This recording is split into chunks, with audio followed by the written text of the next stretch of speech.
এত কষ্ট করে ভোট দিয়ে সরকার গঠন করলাম, অথচ গাইবান্ধার প্রতি সরকারের কোনো পদক্ষেপই দেখতেছি না।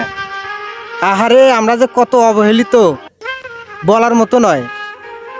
শুধু এই রাস্তাঘাটই না, গাইবান্ধার প্রায় জায়গাতে এইরকম। আগে যা উন্নয়ন হবার তা হছেই। এখন তো একটু পদক্ষেপ নেওয়া উচিত। এই যে আমরা দরিদ্র এলাকা, এগুলোর প্রতি কি কোনো পদক্ষেপ নাই? সরকারের কাছে আহ্বান করব, আমাদের এলাকার প্রতি যেন একটু, আমাদের উন্নয়নের কথা যেন একটু ভাবে। আমাদের গাইবান্ধা জেলা, গাইবান্ধা সদরে একটু যেন দেখার চেষ্টা করে, জনগণের প্রতি দাঁড়ানোর চেষ্টা করে। বিশেষ করে আমার বক্তব্যটা যেন সরকারের কাছে পৌঁছায়। আমরা যেন অবহেলিত, বেকারত্ব না থাকি। ঠিক আছে? এই যে আমাদের এলাকার রাস্তাঘাটের অবস্থা, অটো, ভ্যান, রিক্সা, বড় গাড়ি কোনো কিছুই যাইতে পারে না এই পাশে।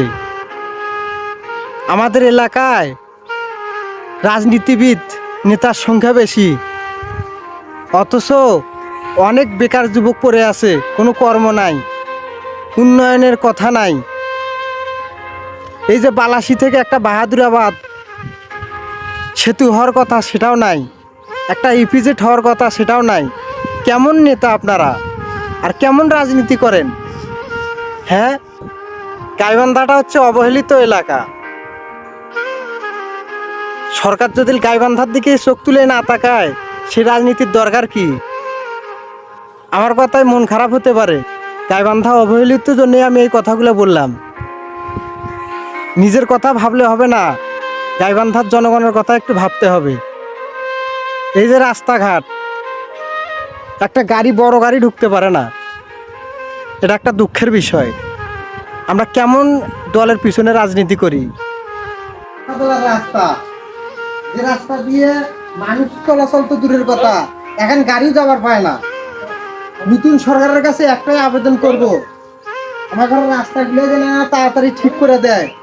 গাইবান্ধা জেলার, গাইবান্ধা সদরের মধ্যে 4 নং শাহপাড়া ইউনিয়ন, শিবপুর, যদি না হয়, তাদের নেতা ফেতা অনেক আছে, আমরাও ভোট দিয়ে তুলছি নতুন সরকারও, তারা যেন এই রাস্তাগুলো এসে দেখে যায়। ঠিক আছে? আর আমরা বেকার, আর বেকারত্ব কমানোর জন্য একটা তো ইপিজেড করা উচিত।